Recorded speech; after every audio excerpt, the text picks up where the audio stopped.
ಮಾರ್ಗಸೂಚಿ ಯಾವಾಗ ಆಗ್ತಿದೆ? ಯಾಕಂದ್ರೆ ತುಂಬಾ ಜನ ಕನ್ಫ್ಯೂಷನ್ಸ್ ಇದೆ, ಪರ್ಮಿಷನ್ ಕೊಡಬೇಕಾ ಬೇಡವಾ ಈ ತರ. ಅಲ್ಲ, ಅದರಲ್ಲಿ ಈಗಾಗಲೇ ಕ್ಲಾರಿಟಿ ಇದೆ, ಇಲ್ಲ ಅಂತ ಅಲ್ಲ.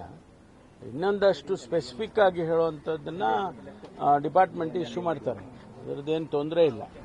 ಅದು ಆ ಆಧಾರದ ಮೇಲೆ ತೀರ್ಮಾನಗಳನ್ನು ಡಿಸ್ಟ್ರಿಕ್ಟ್ ಅಡ್ಮಿನಿಸ್ಟ್ರೇಷನ್ ತಗೋಬೇಕಾಗುತ್ತೆ, ಅದನ್ನ ತಗೊಳ್ತಾರೆ, ಅದಕ್ಕೆ ಫೆಸಿಲಿಟೇಟ್ ಮಾಡ್ತೀವಿ.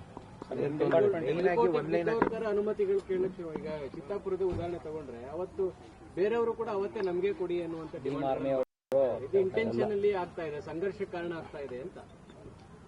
ಸಂಘರ್ಷ ಗೊತ್ತಿಲ್ಲ ನನಗೆ, ಆದರೆ ಅವರು ಕೇಳಿದ್ದಾರೆ, ಬೇರೆ ಬೇರೆ ಆರ್ಗನೈಸೇಷನ್ ಕೇಳಿದ್ದಾರೆ.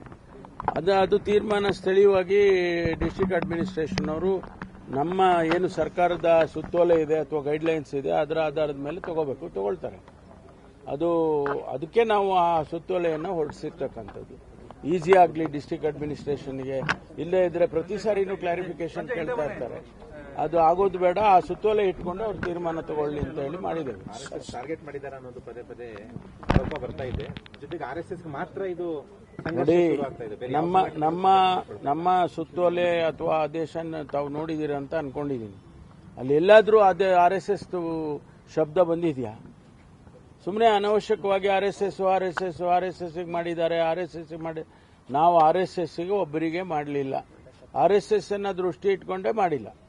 ನಾವು ಎಲ್ಲ ಇದು ಈ ಸಂಘರ್ಷ ನೀವು ಹೇಳಿದ್ರಲ್ಲ, ಈಗ ಬೇರೆ ಬೇರೆಯವರೆಲ್ಲ ಕೇಳ್ತಾರೆ, ಅದು ಸಂಘರ್ಷ ಆಗಬಾರ್ದು ಮತ್ತು ಪೀಸ್ಫುಲ್ ಆಗಿ ಅಟ್ಮಾಸ್ಫಿಯರ್ ಇರಬೇಕು ಅಂತೇಳಿ ಯಾರಿಗೂ ಕೊಡೋದೇ ಬೇಡಪ್ಪ. ಸರ್ಕಾರಿ ಶಾಲಾ ಕಾಲೇಜುಗಳಲ್ಲಿ ಅಲ್ಲಿ ಇಟ್ಟಿರೋದೇ, ಶಾಲಾ ಕಾಲೇಜ್ ಇರೋದೇ ಬೇರೆ ಪರ್ಪಸ್ಸಿಗೆ, ಅಲ್ಲಿ ಮಕ್ಕಳು ಆಟ ಆಡೋದಕ್ಕೆ, ಅವ್ರ ಕಲ್ಚರಲ್ ಇವೆಂಟ್ಸ್ ಮಾಡ್ಕೊಳ್ಳೋದಕ್ಕೆ, ಅಥವಾ ಅವರೇನಾದರೂ ಬೇರೆ ಬೇರೆ ರೀತಿಯಲ್ಲಿ ಡ್ರಿಲ್ಗಳು ಮಾಡೋದಕ್ಕೆ, ಫಿಸಿಕಲ್ ಎಜುಕೇಷನ್ ಕೂಡ ಇರುತ್ತೆ, ಸ್ಪೋರ್ಟ್ಸ್ ಇರುತ್ತೆ, ಅದಕ್ಕೆಲ್ಲ ಅವರು ಉಪಯೋಗಿಸ್ಕೊಳ್ಳಿ ಅಂತೇಳಿ ಇದನ್ನ ನಾವು ದೃಷ್ಟಿಯಲ್ಲಿ ಇಟ್ಕೊಂಡು ಮಾಡಿದ್ದೇವೆ. ಅದರಲ್ಲಿ ಒಬ್ಬರಿಗೆ ಮಾಡಿದ್ರೆ, ಈಗ 2013ರಲ್ಲಿ ಮಾನ್ಯ ಜಗದೀಶ್ ಶೆಟ್ಟರ್ ಅವರು ಮುಖ್ಯಮಂತ್ರಿ ಇದ್ದಾಗ ಎಜುಕೇಷನ್ ಡಿಪಾರ್ಟ್ಮೆಂಟ್ ಇಂದ ಆದೇಶ ಹೊರತು. ಯಾಕೆ ಹೊರತು? ಅವರು ಇದೇ ಕಾರಣಕ್ಕೆ ಬೇರೆ ಬೇರೆಯವರಿಗೆಲ್ಲ ತೊಂದರೆ ಆಗಬಾರ್ದು ಅಂತಾನೆ ಅವರು ಒಳ್ಳೆ ದೃಷ್ಟಿಯಿಂದಾನೇ ಮಾಡಿರ್ಬೋದು. ಅದನ್ನೇ ನಾವು ರೀಟ್ರೇಟ್ ಮಾಡಿದೀವಿ ಅಷ್ಟೇ, ಬೇರೆ RSS ಗುರಿಯಾಗಿಸ್ಕೊಂಡು ಮಾಡದೇ ಇದ್ರು ಕೂಡ ವಿಚಾರ ಶುರುವಾಗಿದ್ದೇ RSS ನ ಕಾರಣದಿಂದ. ಯಾವ್ದಾದ್ರು ಒಂದು ಸಮಸ್ಯೆ ಬಂದಾಗ ಒಂದು ಸೊಲ್ಯೂಷನ್ ಕಂಡುಹಿಡಿಬೇಕಲ್ವಾ?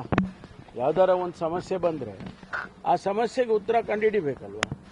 ಅದಕ್ಕೆ ಸರ್ಕಾರ ಇರೋದು. ಈಗ ಸಮಸ್ಯೆ ಬಂತು, RSS ದೃಷ್ಟಿಯಿಂದನೇ ಬಂತು ಅಂತ ಇಟ್ಕೊಳ್ಳೋಣ. ಆ ಸಮಸ್ಯೆ ಬಂದಾಗ ಸಂಘರ್ಷಕ್ಕೆ ನಾವು ಅವಕಾಶ ಮಾಡಿಕೊಡದೆ